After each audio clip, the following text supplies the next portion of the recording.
myself. Well, don't look at me, I'm too busy organizing inventory. What the hell are you talking about? Shit! There's a liquor and not the fun kind, like when the dog gets peanut butter on its nose! And there we go. All herbs combined and ammo organized. Alright, time to fuck up some zombie thing. Oh my god. I forgot we had a video to shoot. Resident Evil. A series praised for its haunting atmosphere, tight puzzle and shooter-based gameplay, and sweet, sweet compartmentalization. A landmark franchise that, even when it reinvents itself, still manages to include edgy helicopter monologues, convenient and over-the-top insta-kill weapons, and way, way too many damn bulgy eye bosses. But what about what the series doesn't get right? Today, we hope to answer that same question. And when I say we, of course, I'm referring to myself and my friend Nick over here. Nick, man, come on! Oh, sorry. David here and I have spent the last couple of months straight and an amount of money that neither of us care very much to mention, playing the main series Resident Evil games. Except for Sierra, because we don't care that much. And today, we hope that all that experience has given us enough insight to provide our thoughts on the series overall. We've compiled a list of several different categories, and today we're going to be comparing and contrasting each of these games. Like Nick said, we've only been through the numbered ones. Except Zero. And the remakes of the first 3 games. These are just our opinions based both on our first impressions of the games and, in some cases, upon revisiting these games as well. For example, David here played Resident Evil 7 long before I did, so that made watching me play it a lot more interesting. And funny. Okay, well. You cannot mention Resident Evil without talking about how fucking scary these games are. The series has a rich history of making folks piss their collective pants with jump scares, tense chases, and tight room architecture. Not to mention the creepy visuals and surreal creature design. Like, seriously, have you ever seen a hunter? Maybe they're that angry because they got all them teeth but no toothbrush. Would somebody get this hunter a toothbrush? This dude looks scary in high-res photos, but he's even scarier when he's all jagged and low-res like in Resident Evil 1. It's also important to mention that every iteration of the first game utilizes a fixed camera mechanic, so sometimes you'll hear a hunter, or any other kind of enemy for that matter, before you even see them, making the encounters that much scarier. The fixed camera also affects how you fight these enemies, which means that the time it takes to pause, select whatever weapon you're going to use from your inventory, turn, aim, and attack can be some of the most frightening seconds of your playthrough. With that being said, other enemies, like your standard zombie who doesn't move too fast, come at you with enough time to properly assess your situations, so you're not panicking as much with them. And although some of the enemies look a bit creepier in low res, the majority of the creature and sound design, voice acting, and overall graphical presentation just don't hold up as well today, especially compared to the newer games in the series. Because of this, Resident Evil 1 is far from either of our choices for scariest Resident Evil game. And now's the part where we talk about which games is the scariest for us. For me personally, Resident Evil 2 takes the cake. Mostly for one simple reason. Mr. X. As soon as this bastard shows up, he's on you nearly the entire game. Even when you get away, you can hear his footsteps as he checks each and every room to see if there's a Leon or a Claire that he can make into a, Where did you... X person. Now on a side note, Resident Evil 3 features a similar mechanic in Nemesis, but this time it's a little different. He operates like Mr. X Senpai on crack, but he doesn't chase you for nearly the same amount of time in your playthrough. Sure, he can wield weapons that can jump, but he mostly chases you around open areas as opposed to the narrow halls of the police station in Resident Evil 2. Scary, but Monsieur X has got him beat. Mais oui, c'est clair. You also got those damn blind-ass lickers that just maul you, so you have to very carefully sneak past them if you don't have enough ammo to take them out. For me, scares don't come from jump scares or zombies walking towards me. It's that feeling of urgency that comes from being chased or being swarmed by many enemies. I can't tell you how many times during my Resident Evil 7 playthrough that I would walk into an empty room, stocked with ammo, and I would turn to David freaking out because the music would cut out and I just knew something was around the corner. Oh no. Oh god, he's coming after me. I gotta get away. I gotta... Well, this happens in just about every other Resident Evil game too, but when it's Resident Evil 7, it just hits different. Why? Because the game really makes you feel like Ethan Winters. Seriously, the scariest games to me are in for... Were you sleeping? No. It's not Ethan getting attacked by the molded or exploring the creepy Baker estate. It's you. Every move you make feels personal, as does every move the enemy makes against you. On top of that, the sound design is unsettling and...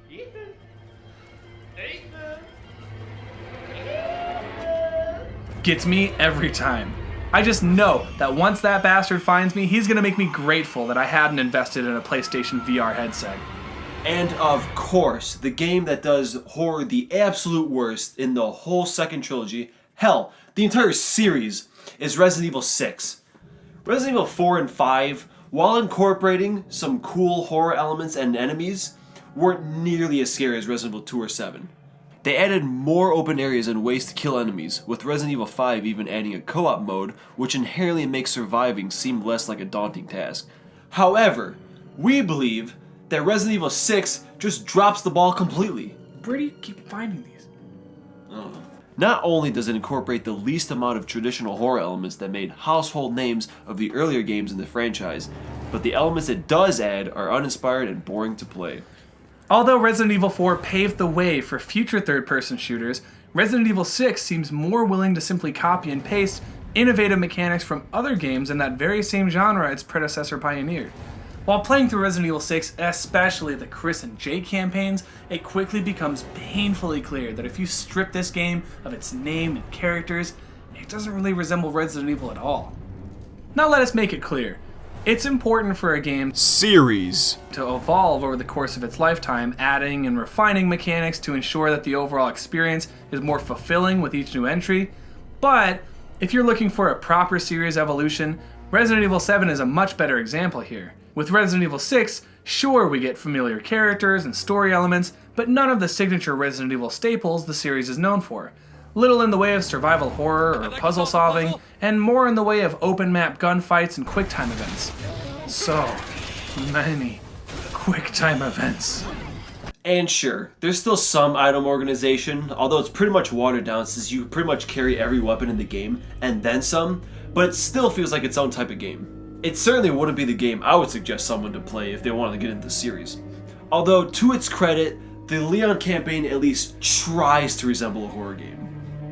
Alright, maybe only sometimes. There was a moment where the game was actually kind of creepy, when Helena's character is thrown up to crawl through a cave, and as you're crawling you can hear some weird shit going on ahead of you, and it was actually kind of freaky.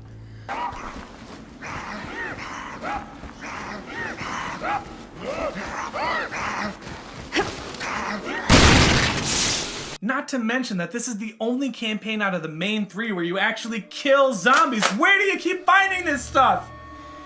In the other two campaigns, most, if not every enemy either has a firearm and can aim it at you from afar, or they're hulking brutes that need to be taken down with bigger weapons, or QuickTime events.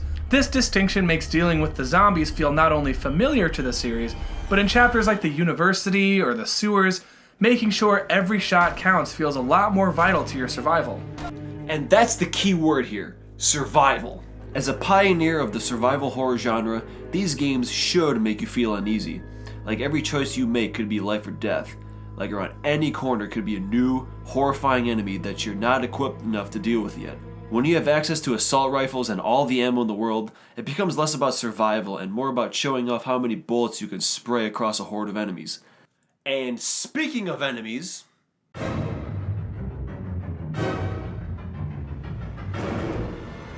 memorable and unsettling enemies have always been a crucial part of Resident Evil's gameplay. Whether you're stuck in a tight mansion corridor with the licker out for your life, or you have to deal with a horde of infected townspeople. Look, that one's got a chainsaw! The enemies that you encounter in these games range from unsightly to, oh my god, what is that? Since you spend a majority of your time in Raccoon City and beyond fighting these creatures, comparing how you fight them and how they fight back seemed like a no-brainer for us. Get it? Because zombies? Nick, shut up. Okay. We have grouped the enemies into 3 separate categories. The first trilogy, the second trilogy, and 7. Going right into the first 3 games, for the most part, you just got plain ass zombies. They're just your average, everyday, ordinary zombos. Happy to eat your face off. In fact, that's what they did.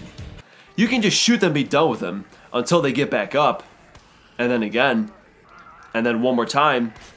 Oh, you thought I was dead? Psych. Nah, how about one more time? Other than that, combat in the first 3 games can be pretty basic. Just point and shoot. There really ain't nothing else to it. No fancy dodges, except for 3 where they added in the feature of moving very quickly out of the way. But despite this feature, it follows the same format as the previous games. No jumping around the map to avoid enemies like your fucking Doom guy over here. You either shoot them or you run through a doorway because they don't like doors. Then you got some bigger dudes like the Hunters. And then even bigger dudes like the Tyrants. Whether it's the plain one, Senior X, or Nemesis. These bastards are sure to make you feel like Manaka going up against Hit. Weird reference, but I'm in the middle watching Dragon Ball Super, so just deal with it. Fighting these enemies, despite their size or speed, is still relatively manageable given the resources each game provides you. Need to take out a room full of regular zombies? Boom! Grenades, baby! Need to take out some pesky licker who's all up in your ass? Boom! Probably another grenade. Honestly, the grenades are kind of OP. But worse than the creepy clamhead guys. Worse than the crimson heads and pale heads. And yes, even worse than the nemesis are the zombie dogs. I'm not kidding. So often in all 3 of the first games, mind you, these things will bark and lunge at you before you even have time to aim. Plus, they don't always go down in one shot. Despite showing up in pairs or even bigger groups, they'll run around like mad until you're done either spraying the area with an assault rifle, good luck, or running away into the next area like a baby, crying and puddle pissing yourself. No? Just me? Oh, jeez. The boss battles are pretty nuts, too.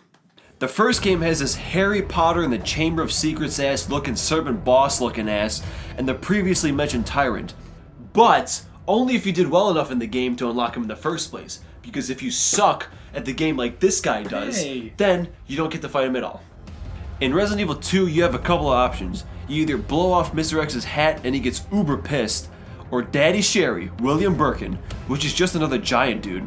And in Resident Evil 3, you fight Nemesis like 100 times, each time a different mutation, so it's always fresh. I don't think any other game in the series does fresh quite like Resident Evil 4 though. Originally, this was the game that set the third-person standard for the other games in the franchise, namely 5 and 6, and with that change in gameplay came the need to change the enemy design as well. As far as 4 goes, the game starts you off facing a horde of enemies as opposed to just one at a time. However, it also gives you a neat little aiming reticle to see exactly which part of the enemy you're shooting at, and your targets generally move pretty slow.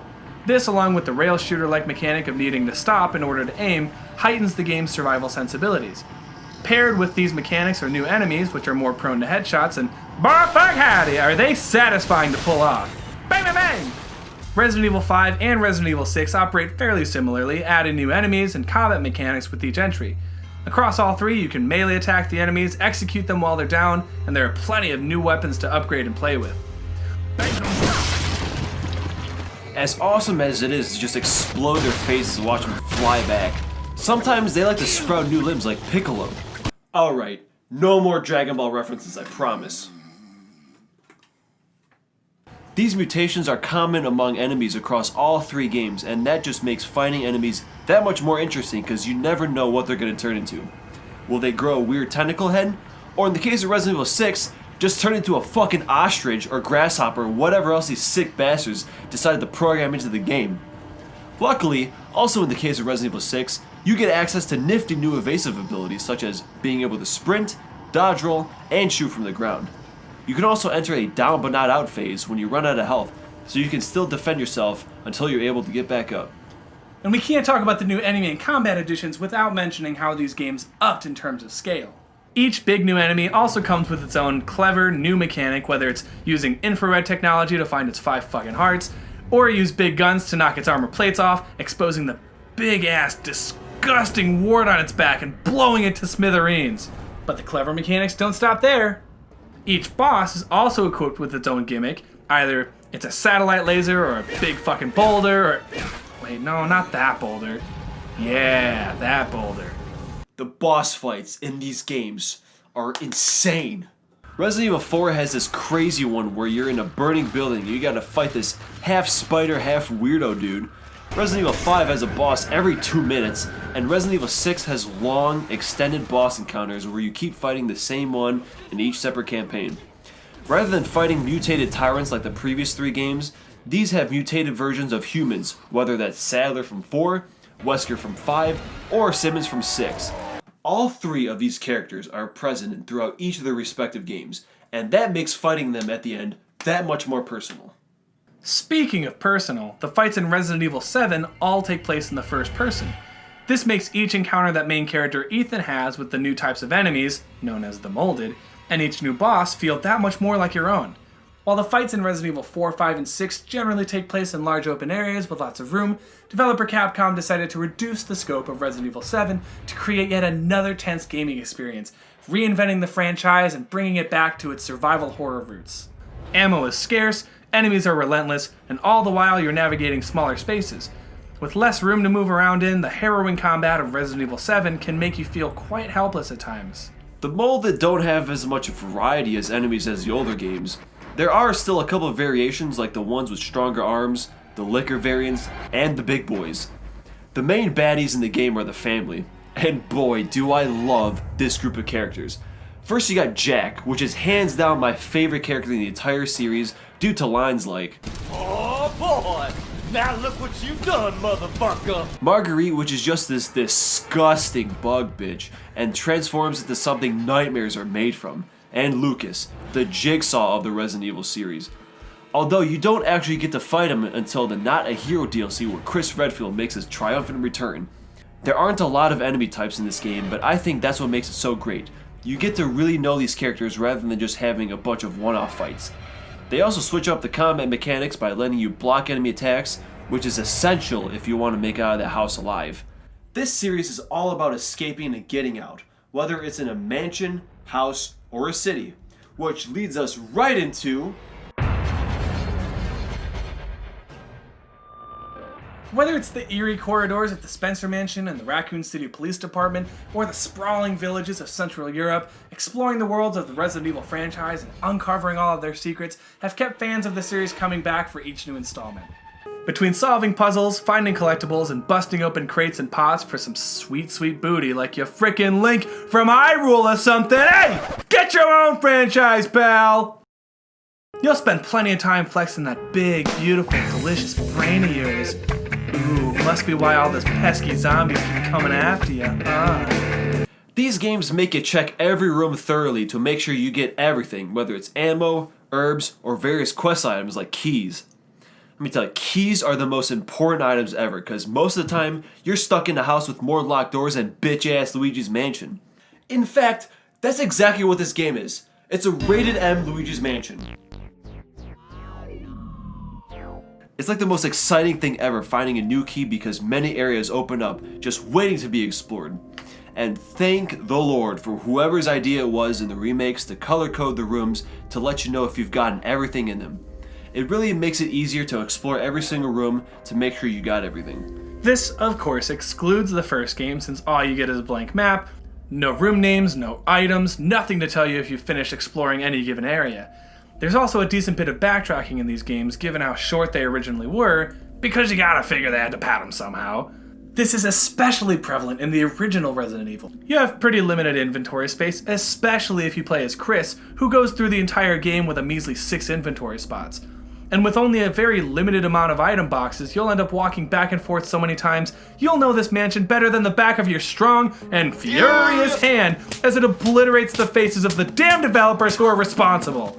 2 and 3 are much better with this as they add more item boxes and allow you to find hit pouches that increase your carry amount, and the overall quality of life here has definitely improved. But you'll still find yourself coming back to explore the same areas over and over again if you don't know which items to hold on to or where to use them. This frustration also carries over into the puzzle solving aspect of these games, considering how many puzzles you have to solve by using items. Either you don't have enough inventory space to hold the item, or you finally unlock a room with a puzzle that requires an item you don't have to solve. It's like, come on people, I don't got time for this. We got the Great Honorable Sir X III Esquire in our asses, and what do you mean I don't got the heart key? So even if you do manage to figure out how to solve a cryptic ass puzzle, there's a chance that you might not even be able to immediately reap your reward, and that's no good. Again, for the same reasons we mentioned above. The revised inventory space in the remakes of 2 and 3 help making solving puzzles in these games that much more satisfying. knowing that it'd take 7 years off your life just to figure out where the nearest item box was. As the series went on and each new installment got bigger and bigger, the gameplay aspects that the first 3 games were known for grew as well. The areas you explore were expanded greatly from those in the prior entries, so now there was plenty more space to move around in. Instead of having one location like the large buildings in the previous games, Resident Evil 4 and 5 give you large open areas with plenty of treasures to find and hordes of enemies to fight. Scattered all throughout each area, you'll find tons of smashable boxes and pots containing ammo, health, and for the first time in the series, money, in the form of pesetas, treasures, and gold. By selling these treasures, you receive more currency, and with this currency you can upgrade your weapon's various stats with custom parts, which is a fantastic addition to the franchise. You're also able to stock up on various health items, which can definitely help your chances of ensuring your survival. In Resident Evil 4, you can do this once you find and talk to everyone's favorite creepy merchant. Got something that might interest you. While in Resident Evil 5, the process is a bit more streamlined, as you'll get the opportunity to buy and sell stuff anytime you die or finish a story chapter. But while the exploration and the inventory mechanics got a huge buff, we could argue that the puzzle solving actually got downgraded a bit. These games are more about progressing the story through chapter-like segments where you only stay in one area for so long. There aren't a whole lot of opportunities to come back to locked doors way later in the game once you've found the right key or item, so a lot of the puzzle solving is a lot more immediate. Got a bridge that needs to come down? Have your partner run around to this side of the map and turn a crank. Gotta kill a bunch of enemies to move forward? Oh my god, find a place to go! Ashley, I'm busy! As frustrating as the first 3 games were with the item management and backtracking, there was still some satisfaction in examining an item and finding a secret or combining 2 items to make a new one. There's certainly none of that in Resident Evil 4 or 5, so the puzzle solving feels a lot more like going through the motions just to get to the next area and kill the next horde of enemies. Gameplay wise, Resident Evil 6 takes what 4 and 5 did and just goes absolutely nuts with them. Massive set pieces, skill points instead of money to upgrade various things like damage, defense, or ammo increases, and a total of 4 different campaigns, which is a little overboard if you ask me. Playing through them, it feels like the game was originally planned as a Leon game, but at some point they decided they could add in all the other characters just to make the game 20 hours longer. And even across all of these chapters and characters, the puzzle solving aspects here are a bit lacking and still very by the moment like the last 2 games. However, it's more refined, so at least they took the idea and ran with it. Leon's campaign definitely does the puzzles the best, like making you use specific items in inventive ways, but the Chris and Jay campaign still managed to take advantage of the game's co-op feature when it separates the 2 characters and gives them each his or her own unique task, similar to Resident Evil 5, which also utilized co-op. Resident Evil 7 goes right back to how things were in the old days. A couple houses to navigate with several different keys and locked doors, and puzzles that require you to think rather than just finding things, such as searching around the house to find clues like they changed the clock to the same time as the other clocks, or spinning around a wooden object to create the shadow of an animal. By the time you get to the ship, there really aren't any more puzzles besides finding a couple items, but there are plenty enough in that initial house to satisfy any Resident Evil fan. And as Resident Evil fans ourselves, I mean, fuck, we just played every single one of the main games. Except 0. After all, and the modern reinvention of the older games is always appreciated. So with that, I think we've covered all that we wanted to talk about, right? Nick, you know what's about to happen. Who are you talking to? Top 7 mainline Resident Evil games except 0, because we don't care! As we said in the beginning, this list is based purely on our own experiences with the game. We're also considering the remakes of 1, 2, and 3, since we both believe those to be the definitive, or at least most accessible versions of each game. We won't go into too much detail here, but we will be providing our quick thoughts on each entry based on what we said earlier. So, with all that being said, let's just get into it. Number 7, Resident Evil 6. Coming in at last place is of course Resident Evil 6. Between its unnecessary amount of campaigns, with Jake being forgettable, Chris just being awful, and Leon having the only decent one, plus the absolute horrible mechanic where you fall down every time you lose a bar of health. The only thing Resident Evil about it is its name and characters. We'll give it some points for trying to add new features to the Resident Evil canon, like the new evasive maneuvers such as sprinting and dodge rolling, but the overall consistency and quality just isn't present here across all 3 of the main campaigns. If you're new to the series, we strongly advise against starting with this one.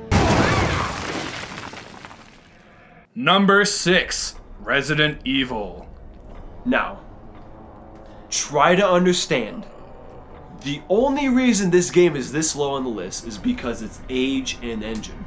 We fully believe if they remade this game again in the RE engine, it would be much higher. Which hopefully they do, because the remake is about to be 20 years old. But from the tiny inventory to the limited item boxes, making half the game backtracking, it's just a chore to get through. Plus, unlike the other games that give you multiple character options, neither campaign here feels very different from the other, aside from a few weapons, characters, and story beats. You explore the same mansion, the same way, fighting the same enemies, but it at least feels like a Resident Evil game, unlike 6. The stationary camera and limited mobility make combat and exploration feel much less fluid compared to later games in the series. We appreciate the original entry for what it did for the gaming industry and for kicking off such a fun and engaging franchise, but the technical limitations of the game's basic mechanics really make the overall experience not as enjoyable. Maybe it's just our millennial sensibilities, but nostalgia can't save this one.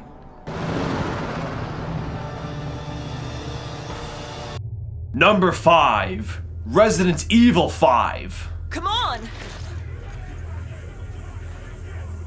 Honestly, with 2 players, this one is easily the most fun in the entire series to play. But if you're going through this solo, it would not be fun at all. From the constant onslaught of enemies, having an AI partner would just make it much harder to get by. There really is no reason to play this one solo. If you wanted to play something like this by yourself, just play 4 instead. The scope of the game makes it fun to explore, and upgrading your weapons each chapter is an exciting incentive to add on top of simply progressing the story to see what happens next. Not to mention getting to interact regularly with Albert Wesker, possibly the most interesting and recognizable antagonist across the entire series. But even with all that, Resident Evil 4 just feels like the better version of this game when it comes to how it employs the many mechanics shared across both of them. Unless your curiosity simply gets the best of you, save this one for when you have someone else to play it with.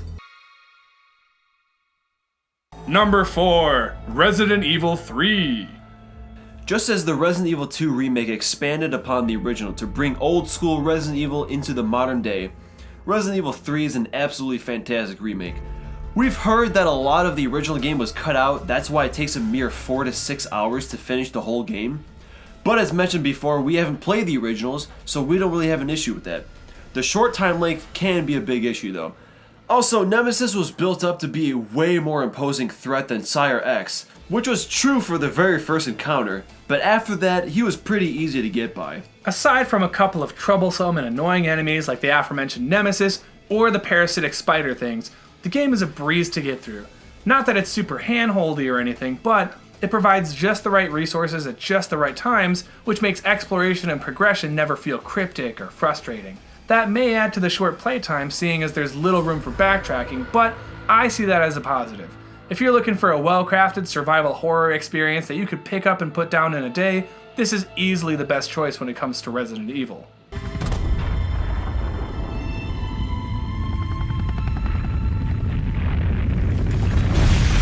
Number 3, Resident Evil 4. Yes, this game changed the genre as we know it today. Yes, this game is 95% of the fanbase's favorite game ever. But yes, this game is kind of annoying to play. For one simple reason. Ashley. No one in the entire world likes escort missions, and a large chunk of this game is precisely that. Whether the game decides to bless you and let her get kidnapped, it gets really fun.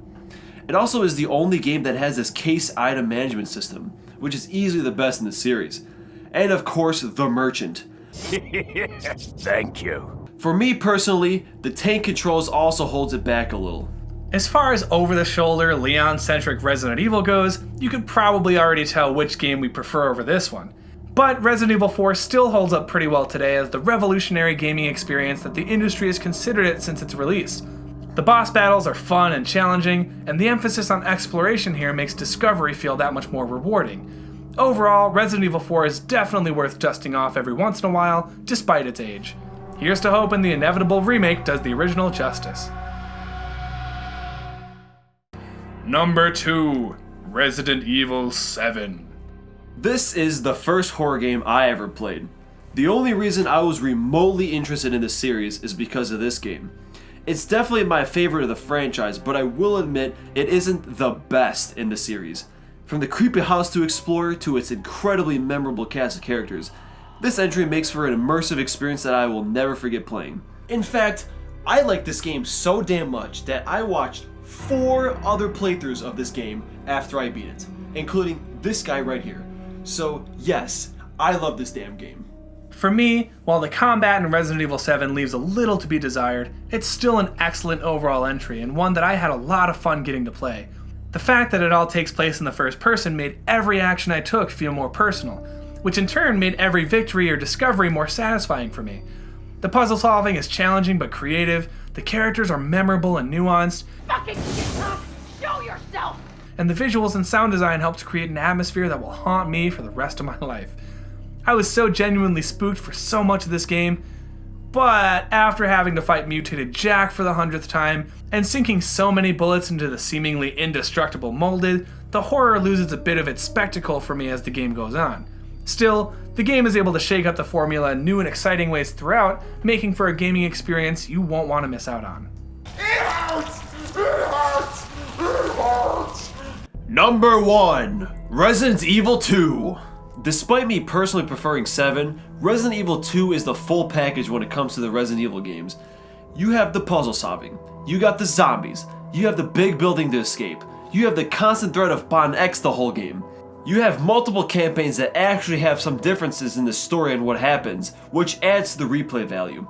Everything that makes a Resident Evil game is present here. Definitely the best starting point to play the series. The artistry on display here is simply stunning, and the sheer attention to detail across every facet of this game makes Resident Evil 2 a modern classic. The combat is fluid and accessible, so how you manage your inventory and strategize has never felt more crucial. Partner that with the tense settings, music, and enemy design, and you're in for a truly gripping survival horror experience. The definitive modern Resident Evil game, it has plenty to offer for both fans of the series and any gamer wanting to discover the horror genre. Just don't shoot this guy's hat off. Oh, fuck, you didn't like that when I shot that. I think everyone could agree Resident Evil is far from a perfect franchise. I mean, we've only played 7 games out of a total of 27 of them, but I'll be damned if I said I didn't have a lot of fun with them. Some are definitely better than others, but each game was a unique experience, for better or worse. As of 2017 though, I am fully on board with this series and will definitely be checking out every single entry until the series itself becomes dead and turns into a zombie. Same for me. We're both looking forward to our futures as fans of this series. And oh my god! Oh my god, David, it's Resident Evil 0! No, please stay back, no, please,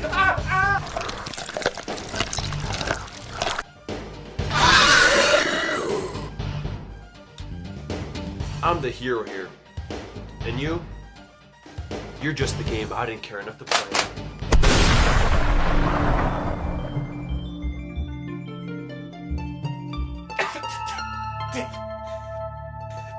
You should have called it a 0.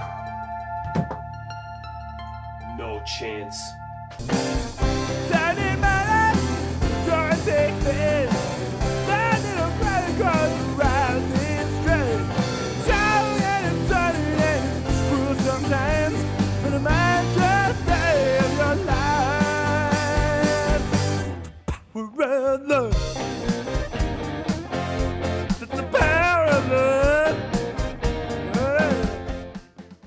And furthermore, wait, what happened to my hair? Did I change?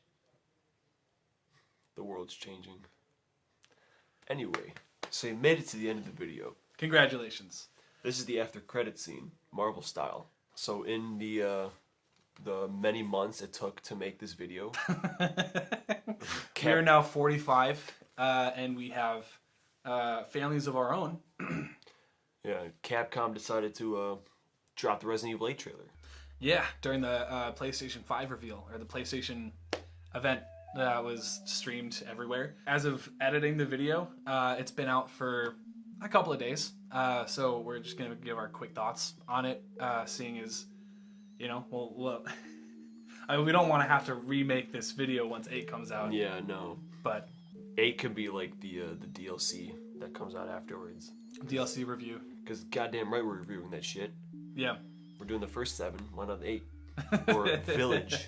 Village, It's not yeah. 8, right? It's Resident Evil Village. Resident Evil Village, and then the Roman numerals spell out 8. So it's kind of, there were rumors floating around that it would be called Resident Evil Village. So it's kind of cool to see that it's actually called Resident Evil Village. I also think, one, there's a castle in this one, already off to a great start. Resident Evil 4 had a castle. Resident Evil, I mean, it seemed like a no-brainer.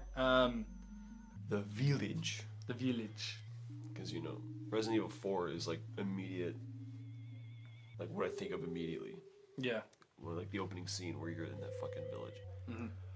So it looks like it's gonna be that, and like the that mansion. So you're gonna get locked in a mansion or some shit. You gotta get out, like, you know, the first game. Dude. In 2. Watch this game take place in Transylvania. I'm telling you, dude, we're gonna have to fight Dracula at the end.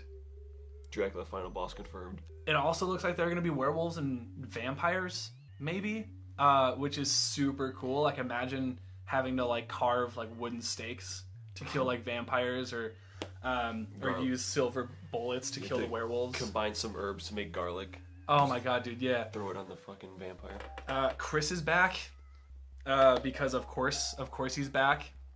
Yeah, so Chris and Ethan. So Chris just fucking kills Mia. Yeah, So that's cool. very cool. But Mia has survived worse, as we've seen in 7. Yeah, so I'm sure. So I don't know. It looks like Chris is kind of be the bad guy this time around. Yeah, or maybe at least like an anti-villain. Like, he has his own agenda. Like, he goes... Because apparently the story is going to be Chris enters Ethan's life again and throws his life into turmoil once more. So where they're at now in this village, I think either Ethan and Chris like go there together, or Ethan's like, I gotta go there because Chris is doing some stuff. And then they see Chris in the village, and then Chris kills Mia or whatever. I think it'd be cool if we saw him take like an anti-hero role, where he's out there to do his own thing, and if Ethan gets in his way, you know, he's just gotta take care of him. We talked about the possibility of Leon showing up, just because this is an even numbered Resident Evil. Leon shows up in the even numbers 2, 4, 6, and now it's gonna be 8. So. And it would be a really cool way to tie it into the Resident Evil 4 remake, which is inevitably coming out next year. Expect a lot of cool stuff from Village. It's set in first person again. You play as Ethan again. I think the main bad guy is going to be the dude with the glasses, like the Dr. Sleep gang looking guy. You know, he's got the hat on, he's got the glasses, and got that like crooked smile. He's probably got a gold tooth in there somewhere. Yeah. But I'm very excited. One of the only reasons I want to get a PS5. With its popped collar looking head ass. That stupid ass design looking ass. But yeah, it's still gonna be a great game. So expect the review for that when that comes out in like the next year. Yeah. Hopefully, if it doesn't get delayed, who knows? But check out the trailer.